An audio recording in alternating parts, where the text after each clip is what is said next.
Bonsoir et bienvenue dans le MAG sur Sensation Yveline. Les jeunes sont de plus en plus nombreux à partir travailler à l'étranger. 1,6 million de Français vivent à l'étranger. Parmi eux, près de 160 000 jeunes âgés de 18 à 25 ans, un chiffre qui a bondi de 14% depuis 2008. Alors pourquoi cette tendance? Quelles sont les opportunités à saisir à l'étranger? Les emplois sont-ils plus nombreux et mieux payés à l'étranger? Alors nous recevons Olivier Janouex, responsable du service Europe à Yveline Information Jeunesse à Versailles. Déjà, pour beaucoup de jeunes, partir s'installer à l'étranger, c'est un rêve. Bah oui, c'est un rêve, c'est surtout vu comme une possibilité d'échappatoire par rapport à la morosité ambiante. Parce que c'est vrai que quand on regarde les informations, faut quand même avouer que le tableau n'est pas rose. Chômage, la crise économique, la croissance est en berne. Donc c'est vrai que l'étranger, ça offre une bouffée d'oxygène qui est tout à fait favorable aujourd'hui. D'ailleurs, 79% des étudiants des grandes écoles comme Centrale Paris ou l'ESSEC se disent prêts à s'expatrier une fois leur diplôme en poche. C'est ça, on fait les études en France et après on veut tout de suite partir. Voilà, On oui. peut résumer ça comme ça. Ouais. Après, c'est surtout qu'en fait, les étudiants aiment bien faire une année de césure après avoir fait Un cursus assez lourd. voilà, un cursus assez lourd. Ils ont fait 5 ans. Généralement, c'est un master. Bon, après, ils sont fatigués ou ils en ont marre ou ils ont envie de découvrir autre chose. Ils n'ont pas forcément tout de suite envie d'entrer sur le marché du travail. Ils se disent, voilà, une année de césure pour pouvoir profiter, pour pouvoir découvrir. On se dit, c'est le moment ou jamais. Ils le font et tant mieux pour eux.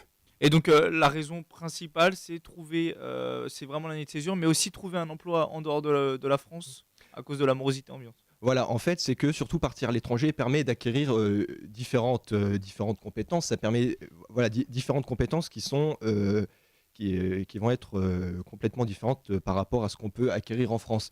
Vous allez à l'étranger, vous allez découvrir un nouveau pays, vous allez découvrir une nouvelle culture, vous allez peut-être apprendre une nouvelle langue si vous avez de la chance, une autre méthode de travail.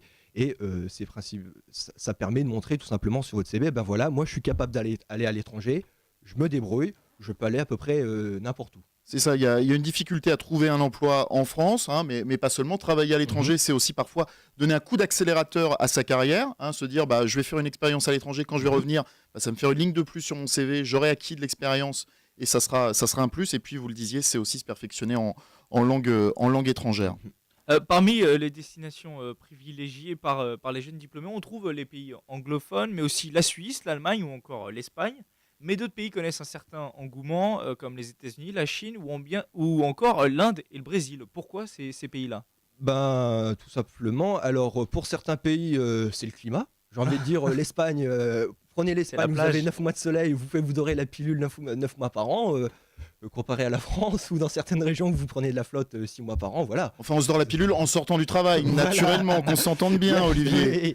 Bien sûr, bien évidemment. Je veux dire, le cadre de vie fait qu'on a plus envie d'aller, par exemple, travailler en Espagne ou au Portugal. Voilà, c'est plus intéressant, on peut sortir le soir, on peut aussi sortir en France, mais voilà, c'est plus une ambiance, il y a plus une ambiance à la fête.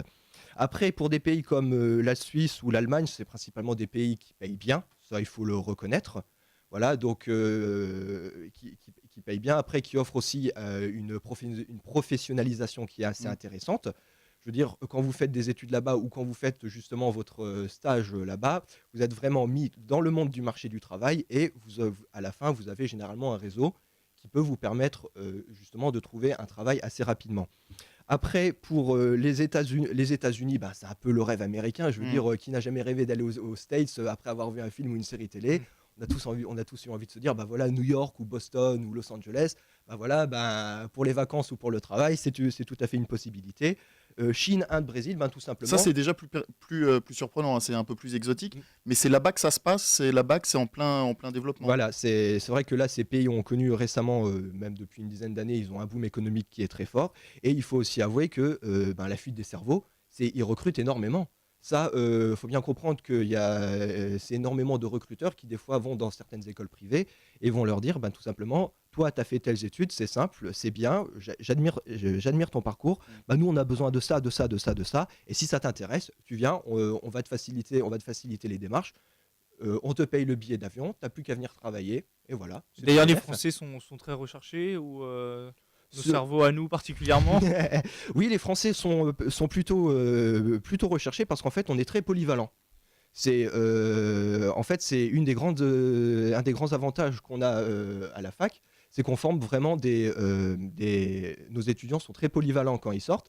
Et donc, je veux dire, on n'est pas centré, on se centre au fur et à mesure sur certains intérêts, mais les premières années sont généralement très généralistes. Et après, on dit que la fac, c'est dur. Oui, mais on apprend tout un processus de raisonnement, les dissertes et compagnie. Et en fait, ça nous permet vraiment d'être opérationnel. Et donc, on se retrouve, on est totalement polyvalent. Et donc, quand vous vous retrouvez à l'étranger, vous êtes confronté à un problème que vous n'avez pas forcément vu dans vos études. Voilà. Et justement, cette polyvalence permet de trouver des solutions. Est-ce que c'est comment on fait pour aller travailler à l'étranger c'est quoi les solutions? C'est le permis vacances-travail, le volontariat international ou entreprise, mais il y en a d'autres ou Voilà, donc alors il y en a principalement 3. On a le visa vacances-travail, on a le volontariat international en entreprise ou en administration, et on a aussi EURES.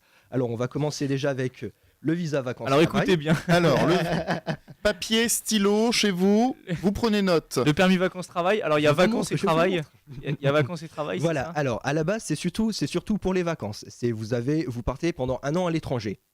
Bon, faut bien comprendre que vous partez 1 an à l'étranger pour des vacances, il faut des ressources financières.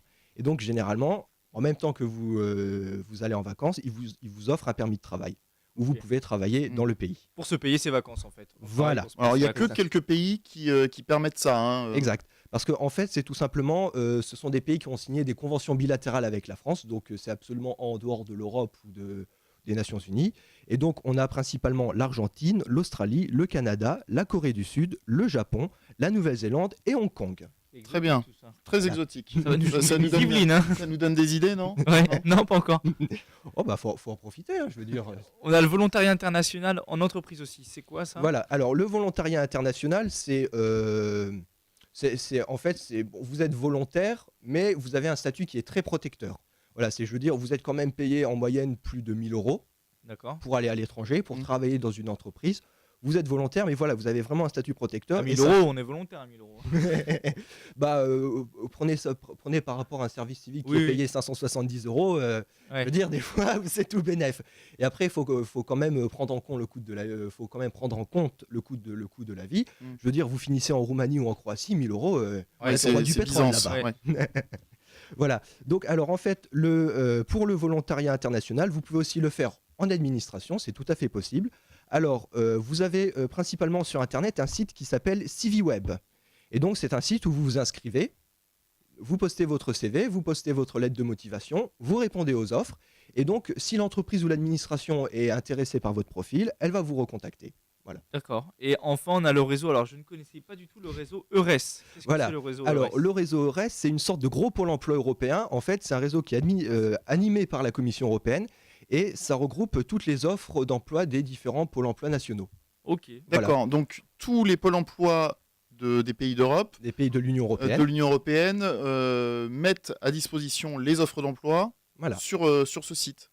D'accord. Et ce qui fait que vous espérant que ça marche mieux que le Pôle emploi français, quoi. Voilà. Bon, après, c'est faut quand même avouer, il y a certaines lourdeurs. Je veux dire, vous avez quand même plus de 2 283 000 offres actuellement disponibles sur EURES. C'est vraiment toutes les offres des pôles emploi nationaux qui sont véritablement sur le EURES. Alors, sachant que voilà, donc vous inscrivez en ligne, c'est totalement gratuit. Vous postez votre lettre de motivation, votre CV, vous répondez aux offres. Si vous êtes habitué à Pôle emploi, ça changera pas énormément. C'est juste au niveau européen, il faut juste être prêt à vouloir bouger. Ok, voilà. D'accord. Si on veut partir à l'étranger, il y a possibilité. Très bien. Et enfin, un truc auquel on ne pense pas souvent, Franck, c'est les stages. C'est les stages, oui. Il ne faut pas oublier l'importance des stages à l'étranger qui peuvent souvent déboucher sur une première embauche et ces stages permettent aussi d'acquérir une première expérience. Voilà, c'est le but du stage en même temps, c'est d'acquérir une première expérience professionnelle et aussi un des objectifs moins connus du stage, c'est de se faire un réseau. Alors, particulièrement quand vous êtes à l'étranger, parce que vous allez devoir vous débrouiller tout seul, vous allez devoir apprendre vous allez devoir... Ça va aller. Bientôt vous direz 1, 2, 3. 1, 2, 3, 1, 2, 3. Vous allez devoir vous faire des contacts et principalement après, vous avez votre tuteur de stage qui peut vous aider. En fonction de vos déplacements, vous pouvez rencontrer des personnes et ainsi de suite. Vous créez un petit réseau et lorsque vous sortez de votre stage, vous faites un mailing général. Voilà, moi je pars, merci pour ces 6 mois. Si pensez à moi. Pensez à moi s'il y a une offre disponible. Voilà, à vous maintenant de tenter votre chance donc à l'autre bout du monde. Et si vous voulez plus d'infos, c'est sur yij78.org. Merci Olivier Genouex d'avoir été avec nous. Et on le Ouais, rappelle, merci. vous êtes responsable du service Europe à Yvelines Information Jeunesse à Versailles. Voilà, c'est la fin du MAG. Bonne soirée sur Sensation.